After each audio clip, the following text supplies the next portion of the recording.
Assalamualaikum warahmatullahi wabarakatuh. Bismillahirrahmanirrahim. Alhamdulillahirabbil alamin. Wassalatu wassalamu ala asrafil mursalin sayyidina wa maulana Muhammadin wa ala alihi wa sahbihi ajmain amma ba'du. Kembali lagi dengan saya Nur Aziz di pelajaran yang sama dan di hari yang sama dan di waktu yang sama. Semoga semuanya tetap dalam keadaan sehat dan tetap semangat. Adapun yang sakit, semoga cepat diberi kesembuhan agar bisa beraktivitas seperti biasa kembali. Baik, pada siang hari ini tema yang akan dibahas adalah mengenai zakat fitrah dan zakat mal. Subpokok pada pembahasan bab zakat antara adalah yang pertama pembagian orang yang berhak menerima zakat, yang kedua adalah pengertian zakat fitrah, yang ketiga adalah zakat mal dan zakat profesi, mencakup pengertiannya, mencakup pembagiannya, dan mencakup yang wajib dizakati apa saja. Dan yang keempat adalah hikmah dari zakat. Selanjutnya mengenai dalil zakat. Yang pertama adalah surat At-Taubah ayat 103. Bismillahirrahmanirrahim. Khudh min amwalihim shadaqatan tutahhiruhum wa tuzakkihim biha wa sholli 'alaihim inna sholataka sakanun lahum wallahu sami'un alim, yang artinya ambillah zakat dari sebagian harta mereka. Harta mereka itu adalah mereka orang-orang yang kaya. Dengan zakat itu kamu membersihkan dan mensucikan mereka dan mendoalah untuk mereka. Sesungguhnya doa kamu itu menjadi ketentraman jiwa bagi mereka yang mengeluarkan zakat, dan Allah Maha mendengar lagi Maha mengetahui. Dalil yang kedua adalah sama surat At-Taubah tetapi ayatnya berbeda. Yang kedua adalah At-Taubah ayat 60 yang berbunyi Bismillahirrahmanirrahim.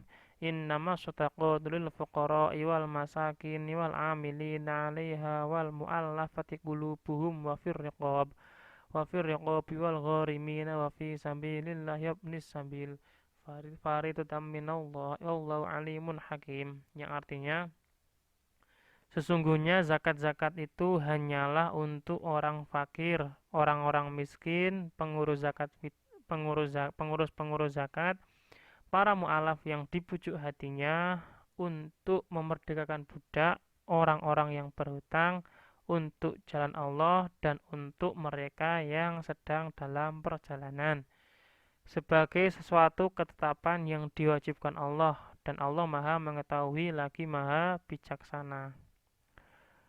Kemudian pembagian masing-masing orang yang berhak menerima zakat. Yang pertama adalah fakir. Apa itu fakir? Atau siapa itu orang fakir?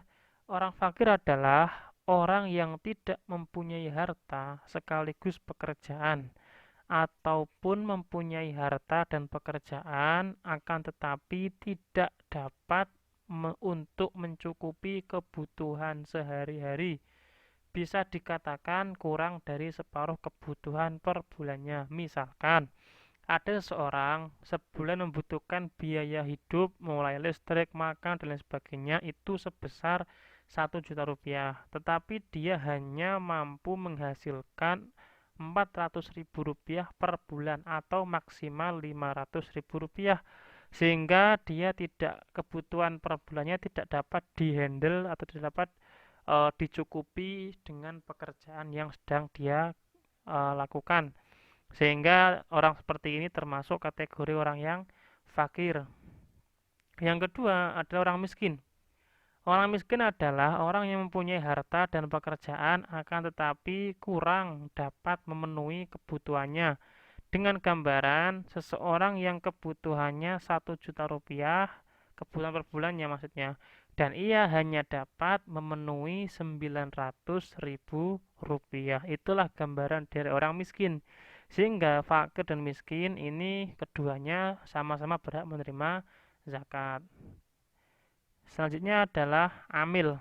Amil adalah pengurus atau orang yang ditugaskan untuk memungut, mengumpulkan, dan membagikan zakat, atau untuk menerima, mengumpulkan, dan membagikan zakat. Yang keempat adalah mu'alaf.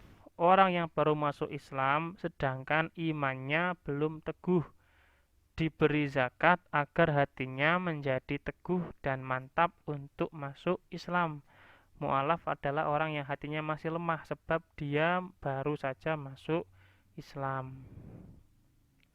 Selanjutnya adalah rikob, wafir riqobi, atau budak mukatab adalah orang yang diperbudak oleh tuannya.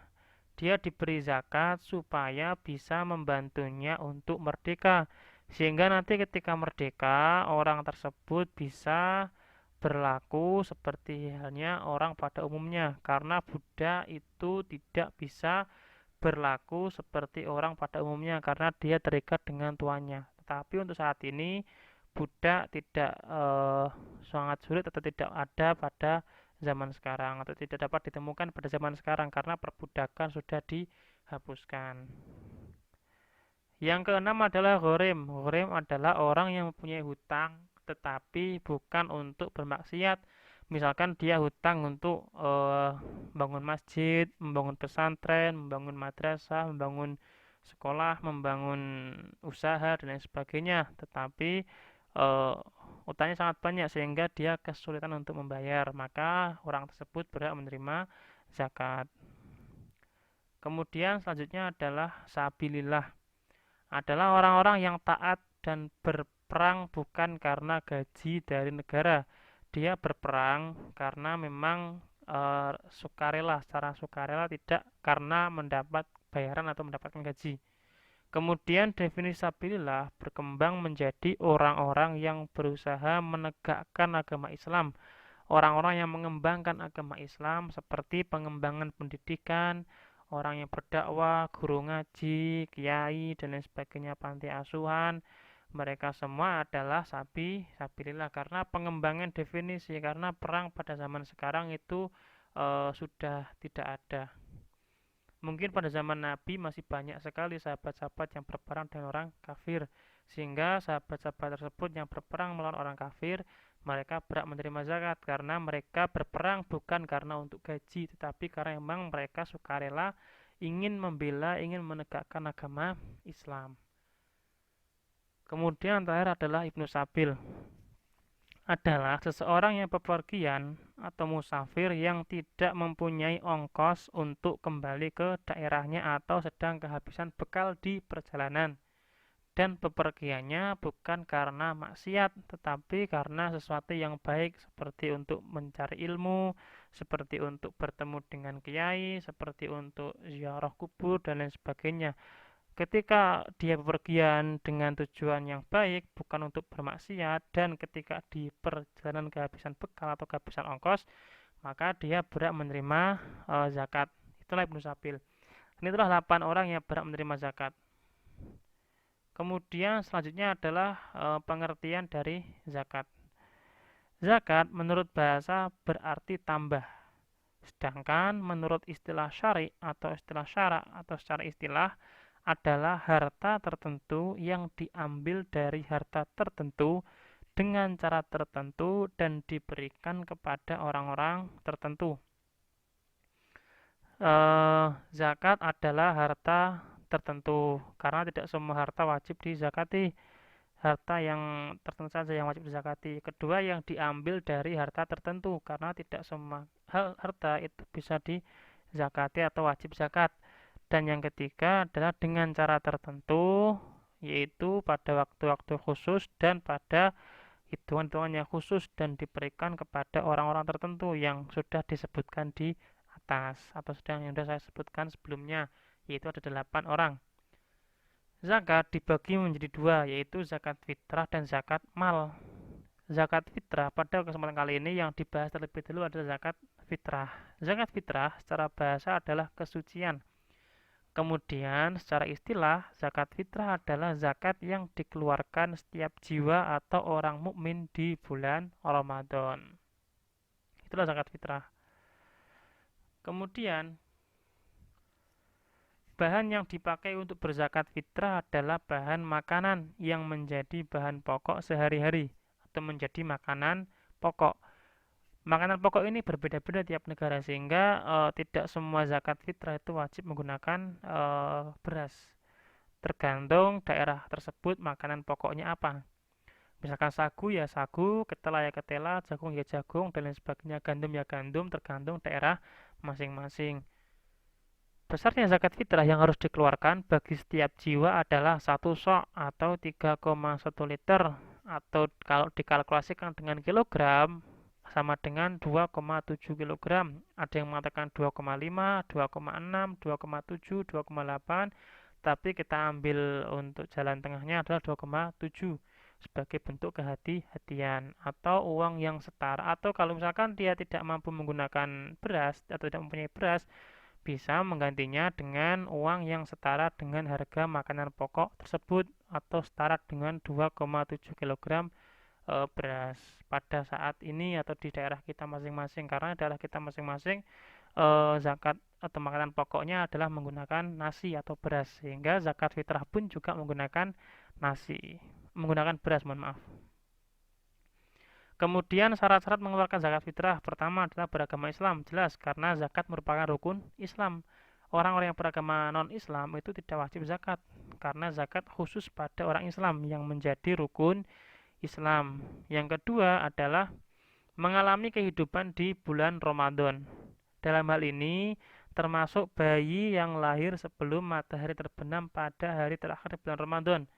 Jadi ketika ada bayi yang lahir pada hari terakhir sebelum terbenamnya matahari, maka dia wajib mengeluarkan zakat. Siapa yang mengeluarkan zakat? Orang tuanya atau bapak atau ibunya. Ketika ada bayi yang lahir pada hari terakhir bulan Ramadan sebelum matahari terbenam. Adapun setelah matahari terbenam, maka dia tidak terbebani wajib zakat, maka tidak mendapatkan hukum wajib zakat fitrah. Begitu juga orang yang meninggal sebelum matahari terbenam. Jadi ketika ada orang yang meninggal sebelum matahari terbenam pada hari terakhir bulan Ramadan, maka dia tetap wajib mengeluarkan zakat. Misalkan ada orang yang meninggal jam 5:04, maka dia wajib mengeluarkan zakat fitrah. Siapa yang mengeluarkan? Ahli warisnya, bisa anaknya, bisa bapaknya, dan lain sebagainya. Tergantung ahli waris yang ditinggalkan. Yang ketiga adalah mampu membayar zakat, artinya dia mempunyai kelebihan harta untuk mencukupi kebutuhan pangan keluarganya pada esok hari raya. Jadi misalkan dia masih mempunyai beras sisa untuk bisa dimasak pada esok hari, maka dia wajib zakat fitrah. Zakat fitrah ini semua orang Islam yang memenuhi syarat ini itu wajib mengeluarkan zakat fitrah. Kemudian rukun zakat fitrah yang pertama adalah niat. Bagaimana niatnya? Niatnya adalah nawaitu an ukhrija zakatal fitri an nafsi fardhon lillahi ta'ala. Ini untuk zakat bagi diri kita sendiri. Yang kedua adalah adanya orang yang berzakat, yaitu orang yang mengeluarkan zakat. Yang ketiga adanya orang yang menerima zakat atau mustahiquz zakat yang 8 tadi. Dan yang terakhir adalah adanya harta yang dipergunakan untuk membayar zakat. Itulah rukun-rukun dari zakat fitrah. Kemudian, waktu mengeluarkan zakat fitrah yang ada 3. Pada prinsipnya, zakat fitrah diwajibkan bagi umat Islam. Bagi umat Islam? Kapan umat Islam wajib membayar zakat atau zakat fitrah? Terdapat 3 waktu untuk dapat membayar zakat fitrah. Berikut hukumnya masing-masing. Yang pertama adalah waktu takjil atau waktu yang dipercepat membayar zakat. Pada waktu takjil hukumnya diperbolehkan. Waktu takjil dimulai sejak awal Ramadan sampai akhir Ramadan sebelum maghrib. Jadi membayar zakat fitrah pada tanggal 1 Ramadan sampai tanggal 30 hukumnya boleh atau dinamakan masuk waktu takjil. Waktu dipercepatnya mengeluarkan zakat fitrah. Yang kedua adalah waktu wajib. Waktu wajib ini dimulai pada saat terbenamnya matahari pada malam Idul Fitri sampai sebelum waktu subuh pada hari raya Idul Fitri. Itu namanya waktu wajib. Dan yang ketiga adalah waktu lebih utama atau afdol. Waktu ini dimulai semenjak setelah subuh pada hari raya Idul Fitri sampai sebelum pelaksanaan sholat Id. Jadi masing-masing ketiga waktu ini mempunyai konsekuensi hukum masing-masing. Waktu takjil hukumnya boleh, waktu wajib hukumnya wajib, dan yang ketiga waktu afdol hukumnya lebih utama. Demikian materi pada siang hari ini. Khusus pada hari ini tidak ada tugas tertulis di Google Form. Tugasnya hanya mencatat materi apa yang sudah saya sampaikan pada siang hari ini. Jadi tugasnya hanya mencatat saja, tidak lebih. Jadi terima kasih atas perhatiannya. Kurang lebih mohon maaf. Akhirul kalam. Wassalamualaikum warahmatullahi wabarakatuh. Sekali lagi saya tekankan, eh, siang hari ini mata pelajaran PAI tidak ada tugas. Tugasnya hanya tidak ada tugas di Google Form. Tugasnya hanya mencatat apa yang sudah saya jelaskan di video kali ini.